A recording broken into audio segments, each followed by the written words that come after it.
Pues nuevamente SP500 máximos históricos, a la vez que el rendimiento a 10 años sigue subiendo y el VIX, aunque se relaje un poco, sigue en un terreno alto, sigue en un terreno justamente a la altura de las caídas que vimos en el mercado a principios de septiembre. Por lo tanto, aunque a priori pueda llegar a parecer una situación relativamente anómala, todo esto también tiene un contexto en general. Y es que las recientes subidas en el SP también lo que acaban de ratificar es el cumpleaños, por así decirlo, de este mercado alcista en el SP. Ya se cumplen 2 años oficialmente desde el suelo que vimos en el SP500 y en otros índices también en octubre del año 2022 hasta la fecha. Estamos viendo que de los más ganadores, evidentemente sector tecnológico, con subidas de casi el 120%, el SP500 en el conjunto un poquito más de un 60%, mientras que el de menor performance, sector energético, un 15% arriba, pero 2 años de subidas. Todo eso incluso teniendo en cuenta que la mayoría de consumidores también espera una inflación un poco más alta, es decir, también empieza a coincidir, probablemente comparte al menos una parte de esa subida de los rendimientos a 10 años, pero lo importante vendría aquí, y es que aunque haya expectativas de mayor inflación, aumento del rendimiento a 10 años, repuntes inflacionarios como estábamos viendo semana pasada, bueno, más que repuntes, una subida superior a lo que estimaba el mercado, o la subyacente un poco pegajosa. Ya conocemos esa narrativa, pero la narrativa o la duda que hay ahora en el mercado es si la Fed llevará a cabo más recortes de tipos teniendo en cuenta esta situación en términos de inflación. Y lo que nos dice la historia es que a priori la inflación podría no ser un gran impedimento para que la Reserva Federal empiece a aplicar más medidas de flexibilización justamente en estos niveles.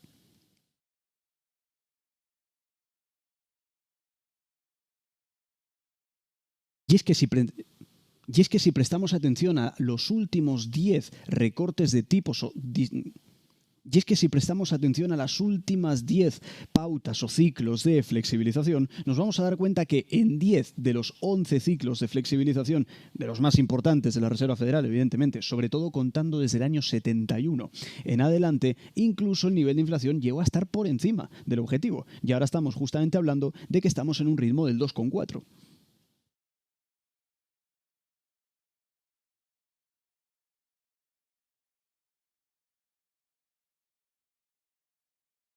Es que incluso si prestamos atención al pasado, sobre todo desde el año 71 hasta la fecha, y nos damos cuenta un poco de los ritmos o los ciclos de flexibilización importantes que llevó a cabo la Reserva Federal, nos vamos a dar cuenta que en la gran mayoría de ocasiones el IPC se situó por encima del ritmo actual del 2,4%, incluso teniendo en cuenta mayores recortes de tipos. Por lo tanto, a priori, vamos a ver cómo empieza a digerir todo esto el mercado, pero la historia nos dice que incluso con estos datos que estamos viendo en la actualidad, también se podría llevar a cabo un recorte de tipos. A todo esto seguimos viendo un crecimiento sólido en el mercado, en términos de PIB, en términos de mercado laboral, pero sobre todo con esa narrativa del soft landing, de aterrizaje suave, cuáles son los sectores que mejor se comportan a lo largo de la historia. Y nos vamos a estar dando cuenta que el que más gana en este caso sería salud, financiero y consumo básico. Todo esto parecería responder a ese contexto o escenario o idea de los inversores de un posible soft landing en vista de que la inflación, aunque parezca que se estanque un poquito, al menos va en camino al 2%, mientras que el resto de la macro, salvo algún punto concreto,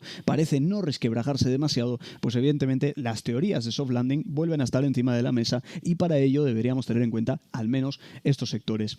No solamente eso, sino que hablábamos de crecimiento y lo que nos enseñaba Bloomberg justamente en este insight era que los consumidores que impulsan el crecimiento económico en Estados Unidos son cada vez más aquellos que se encuentran en niveles superiores a la escala de ingresos. ¿A qué nos referimos? Nos daremos cuenta que la línea amarilla, que es precisamente la línea que mide los ingresos más altos que ya están por encima de los $100.000, nos vamos a dar cuenta que son el principal impulsor en términos de gasto y que deriva o que acaba derivando en el crecimiento económico de Estados Unidos, a la vez que las rentas más bajas están un poco más rezagadas en ese aspecto. Claro, hablamos de crecimiento, hablábamos de empleo anteriormente. Y es muy importante señalar lo que ocurrió la semana pasada, ¿no? Sobre todo con esas peticiones por desempleo, ese fuerte repunte y sobre todo, a priori, podríamos llegar a atribuírselo sobre todo en muchos estados afectados por el huracán. Y hablamos no del huracán Milton, hablamos del huracán Helene, que fue el que afectó precisamente una parte o algunos estados en Estados Unidos el pasado mes y fijémonos cómo tuvo una repercusión en lo que eran las peticiones por desempleo.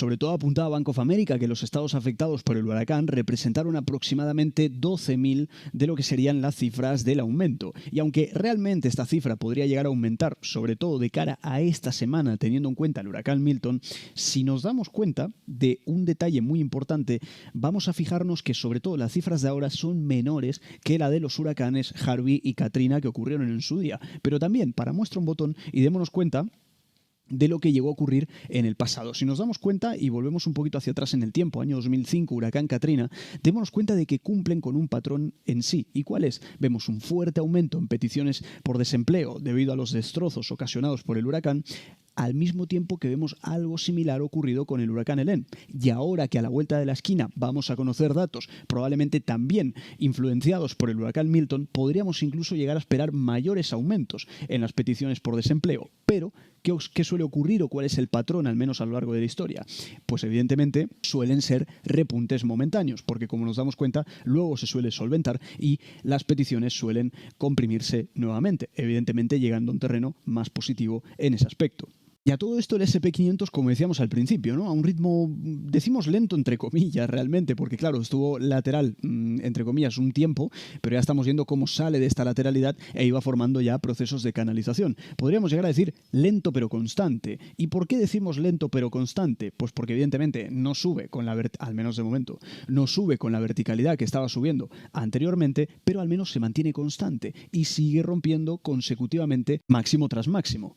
Pero hablamos de lentitud probablemente porque tenemos un factor, y como ya sabéis, aquí hablamos mucho siempre del mercado de opciones, y es que lo que estamos viendo es que desciende la actividad de opciones sobre single stocks, como se le llama, o sobre acciones en este caso. Nos vamos a estar dando cuenta de que estamos en un nivel inferior a niveles previos que estábamos trayendo, y ya sabemos que esto suele, en este caso, amplificar los movimientos en los índices de renta variable. Por lo tanto, una ligera disminución en lo que sería el volumen de opciones, pero el SP de momento se sigue manteniendo constante.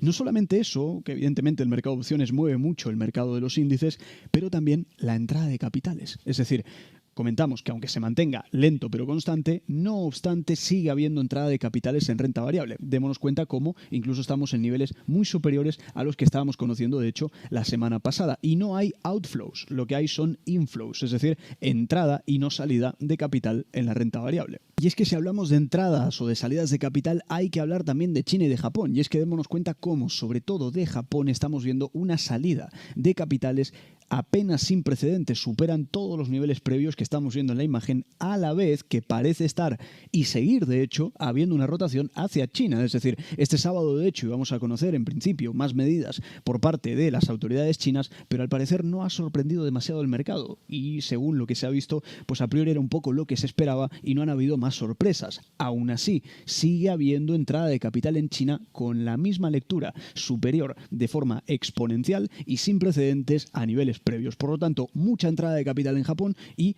o mejor dicho, mucha salida de capital en Japón y mucha entrada de capital en acciones chinas. Y esto evidentemente ha repercutido también en lo que son mercados emergentes. Vemos un nivel récord de entrada de capitales en mercados emergentes, pero ya sabemos, sobre todo combinándolo con esto, que una gran parte de estos inflows en mercados emergentes provendría, en este caso, de China. Por lo tanto, muy pendientes también, porque de hecho ya veíamos esa pata correctiva que estábamos justamente viendo en el CSI y de hecho en otros índices también, y nos vamos a estar dando cuenta que en términos proporcionales frente a las subidas previas hemos corregido ya casi un 50% de lo que sería la subida previa. Es decir, gran impulso inicial y ahora estábamos viendo la pata correctiva. La pata correctiva parece haber llegado casi al 50% de lo que sería el impulso previo. Todo esto sumado a que sigue habiendo entrada de capital. Vamos a ver cómo reaccionan sobre todo los índices teniendo en cuenta que anteriormente teníamos grandes resistencias y ahora estas resistencias podrían también llegar a generar presión alcista actuando en este caso como nivel de suelo. De momento las entradas de capital siguen ahí, siguen estando y aunque el mercado haya sentido o percibido cierto grado de decepción porque las medidas no impulsaban demasiado la demanda sino la oferta, de momento las entradas de capital siguen estando ahí. Y si volvemos a la renta variable americana, en este caso, sobre todo ante una semana clave como es esta y en adelante, que es temporada de resultados, nos vamos a estar dando cuenta que a priori se estima un movimiento implícito de más o menos un 6% de movimiento y esto estaría hablamos de movimiento del mercado en general, y eso estaría ligeramente por encima del promedio de 18 años. Lo estamos viendo justamente, de hecho, en este punto. No solamente eso, sino que incluso 50 empresas han emitido una orientación o un guidance, en este caso positivo, sobre los beneficios por acción para precisamente el Q3, el tercer trimestre que va a empezar justamente ahora la temporada de resultados. Estamos en niveles muy por encima de los promedios de 5 y de 10 años y démonos cuenta cómo, en este caso, estamos viendo el número de compañías que han reportado un guidance positivo o una previsión optimista en cuanto a beneficios por acción y nos tendríamos que remontar precisamente al Q3, es decir, al tercer trimestre también, pero del año 2021.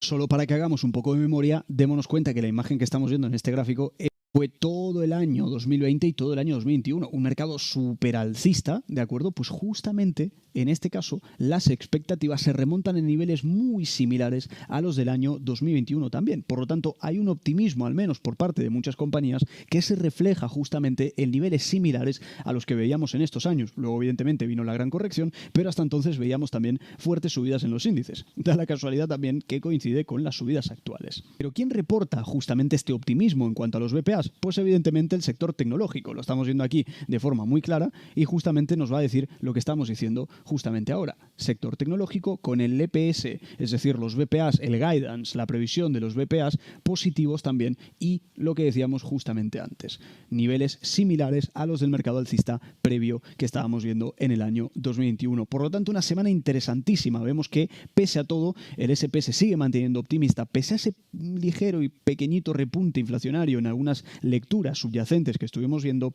y sobre todo ante una semana clave también en términos de macro y de earnings. Como nos damos cuenta a la izquierda de la pantalla, martes inflación en España, miércoles IPC en Reino Unido y el jueves podría llegar a ser el dato, o mejor dicho, el plato más importante o más relevante de toda la semana, con la parte más destacada donde todos los inversores están mirando, la decisión de tipos del Banco Central Europeo, justo después del dato de inflación del mes de septiembre, pero que en este caso sería el dato de confirmación del dato flash de inflación del mes de septiembre. Me disculparéis por esta errata, esto es que a veces voy muy rápido, ¿de acuerdo? Pero tenemos macro suficiente para poder mover un poquito el mercado, sobre todo el jueves, pero donde mira el inversor también es, como decíamos antes, a los earnings. Estábamos viendo resultados de la banca el viernes pasado que no eran del todo malos y a priori continuaremos el martes con Goldman, Bank of America y Citigroup, el miércoles Morgan Stanley, United Airlines, jueves y viernes conoceremos Blackstone, Netflix. Ojo aquí que esto mueve los índices también y para cerrar semana American Express y Procter & Gamble. Una semana a priori que puede llegar a apuntar